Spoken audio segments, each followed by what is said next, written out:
Good morning. Thank you for joining us this morning. Um, after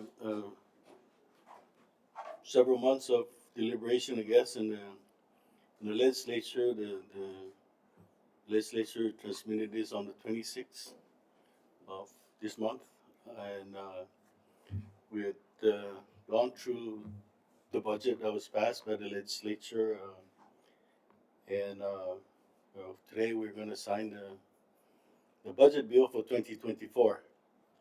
Um, it was a process, I believe, between the House and the Senate, as it always is. But you know, I commend the legislature for passing a budget on time. Albeit, every governor would love to have at least 2 weeks in advance to review it thoroughly and maybe communicate back and forth with the legislature. Be that as it may, we're here today to sign the budget into law. So I commend the legislature. I commend them for passing this act, and the approval of this measure today will prevent the shutdown, allowing continuity of our operations and delivery of service to our people. However, there are certain provisions in the legislation that is very concerning, and I'm very concerned that the bill does not sustainably and meaningfully address the chronic funding shortfall for critical programs and services that are mandated. One is the Medicaid mats. Second is the funding for our medical referral and COC utilities, our utilities, solid waste management system, a group health life insurance, and a 25% retiree pension. Let me just go point by point, and this document, this summary of my briefing this morning will be made available to the media later on today. So in Medicaid, we have $6.6 million in allocation, which really limits us accessing the full benefits of $65 million to only $39 million. If we use that as, because we have to do a 83, 17%. Our match is 17% of the 60 million. So 6 million is not going to cut that at this point in time. And I hope that things will turn around. The GHLI is practically unfunded. That's the group health life insurance. And the lack of funding, the funding gap basically threatens the continuity of the program, potentially leaving enrollees, both active employees and retirees, without health insurance. And the other issue, the other key points is the reprogramming authority that was given to the administration by the legislature through this bill. The bill provided flexibility to reprogram, but is hopefully inadequate funding that prevents us from adequately addressing the shortfall of critical programs, such as these that I've mentioned: the Medicaid, medical referral, GHLI, 25% for retirees. The directive will also be issued in the coming days, because in that legislation, if you recall, they put a 10, instead of 8 hours, they put a 10-hour per pay period austerity. Okay, so that's going to impact our employees. There are issues with the utilities, payment for utilities. There will be issues with how they language some of the provisions on the senatorial districts and the other programs. So, having said that, you know, I want to continue to ask the legislature to fast track the revenue legislations that have already uh, being proposed. Uh, and so that would generate at least some significant amount of revenue to address some of the shortfalls in government. Um, and so we will continue to face these challenges, and I'm very hopeful that we will be moving closer to a path of economic recovery. You know, our administration is fundamental, focusing on fundamental infrastructure projects, diversifying our economy, moving federal dollars through the economy, strengthening our tax collection efforts, and positive development in the economy. And I look forward to working collaboratively and cooperatively with our legislature to seriously and honestly look at the challenges ahead and come up with realistic solutions and alternatives to how we're gonna to face these challenges and problems and really resolve them at least in the short term, and then we'll move on to the long term solutions. Thank you. So with that, I will sign into law House Bill 2366, House Substitute 1, Senate Substitute 2, Conference Committee Substitute 1. Um,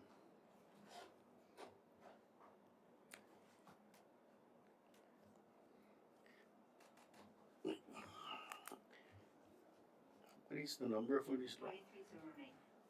So this budget bill, this act will now become Public Law 2309.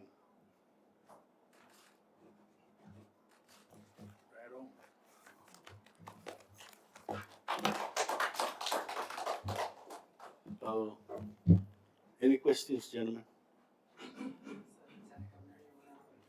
Okay. Let me give the. Well, thank you for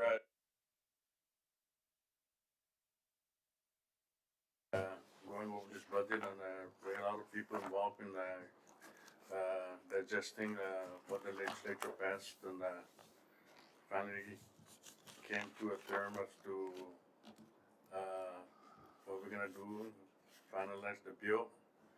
And as the governor said, there's a lot of concerns that we have in regard to the bill. Hopefully, the legislature will look at it and address the concerns that we have, especially those that are revenue generating bills that they talk about to support this budget. So those are the things that we're looking for from the legislature. I know that we sat down with several of the members of the House and we asked them for their assistance to fast forward those bills that will support the budget for us to continue to provide and deliver public service. So that's what we're looking for, and we continue to ask them for the cooperation and support so we can get everybody moving forward in our Commonwealth. Thank you. Thank you, Mr. Governor. We'll go ahead and Tracy Nerina, who's our Secretary of Finance, and of course our Special Assistant for the Office of Management and Budget, are also here to help answer your questions. Because of the limited time, we'll give an opportunity for everybody to ask one or two questions, and then we'll conclude with the press conference. And then I will hand the actual transmittal letter again after the legislators, the presiding officers have received their copy. So, Tomas, go ahead, start with you. Yes, my first question is, what is the total shortfall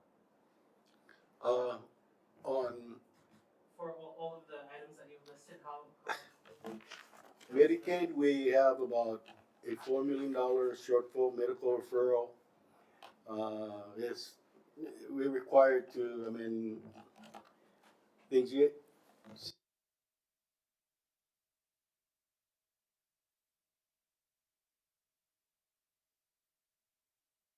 face.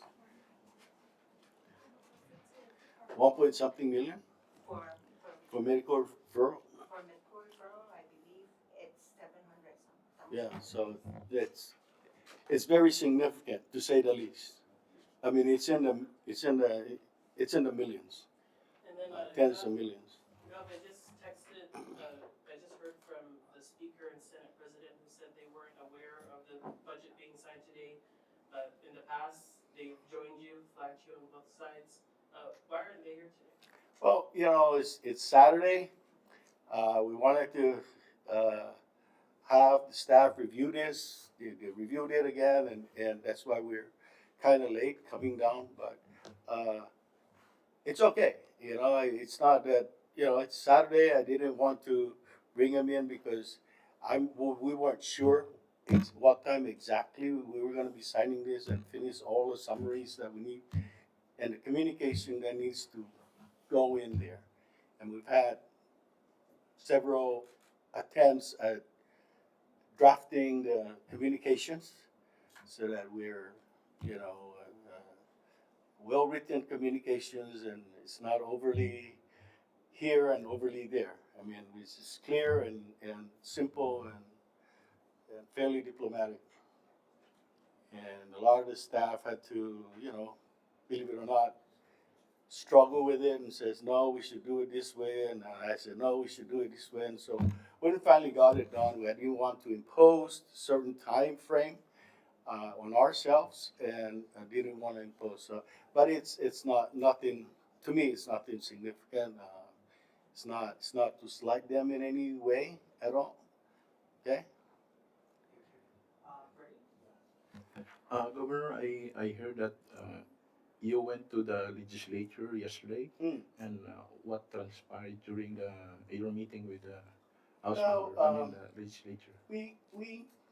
I actually wanted to just talk to some of the House members about when are the revenue generating legislations gonna start coming out, and when is that really gonna happen? Because I I was very concerned with the lack of revenue that we're facing, and right now we're looking at a $30 million government health life insurance. That's the premium we pay, 30 million, and we only put what $68,000 into it. So that's a big concern, and the lieutenant governor and I went over there. And it's like, hey, we need to move on this, and we wanted to talk to them about it. We talked briefly as to our concern and expressed some of our concern with them. And last one, there's a partial U.S. government shutdown looms. Can you please comment on that? Well, it's going to impact some of the federal programs. Uh, Obviously, the instructions are that we will not be getting the reimbursements and the operations, but since the the grants are already approved prior to October 1, those programs will continue. It's just, yeah, it's going to put a lot of pressure now also on the local revenue to fork that up front. So yeah, that is a concern, and certainly we hope that comes to a resolution sooner rather than later. Arnold? Yeah, the finance can answer, both of you and the finance can answer my question. Is the impact of the touchback taken into account into the projection for the fiscal year 2024? So our projections for FY24 was based on financial information from our financial system, taking a look at our historical collections.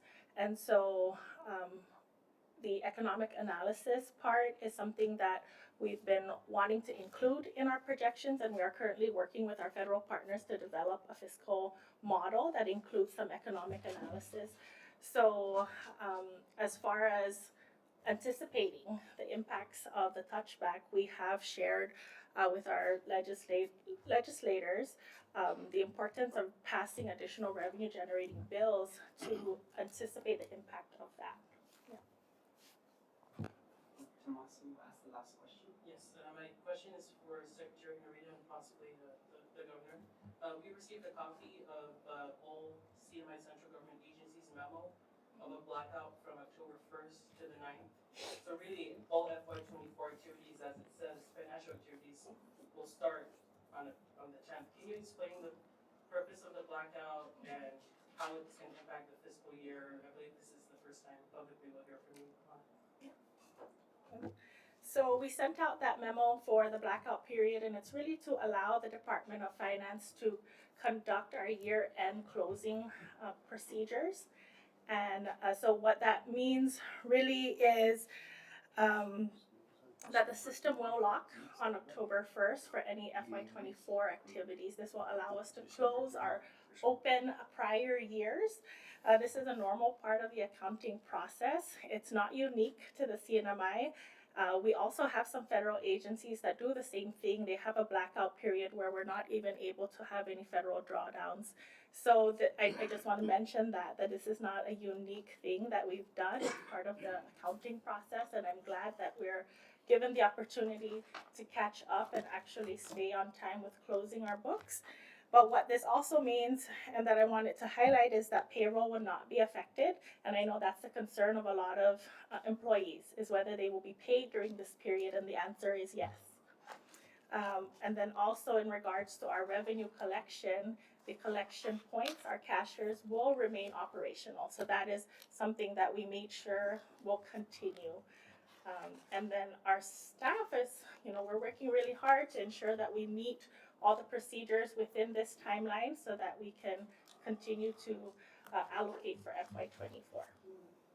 Go ahead. And just one more question about how you're going to distribute the 10 hours. Has the administration made a decision? We will be sending out a directive on that particular issue. There are certainly several options. So, we're going to keep the 8 hours austerity Monday. We're going to keep that. That's there. But we will probably be adjusting the hours when people can report into work so that there will be no days off, 8-hour days off, so that, we continue to cover the same days. The government will basically be open 5 days a week, except for the austerity holiday.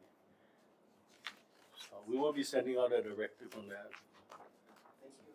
Thank you, members of the media, and that concludes the questions. Gov and Lieutenant from the media, do you want to make any just final statements before we leave and conclude the presentation? Yeah,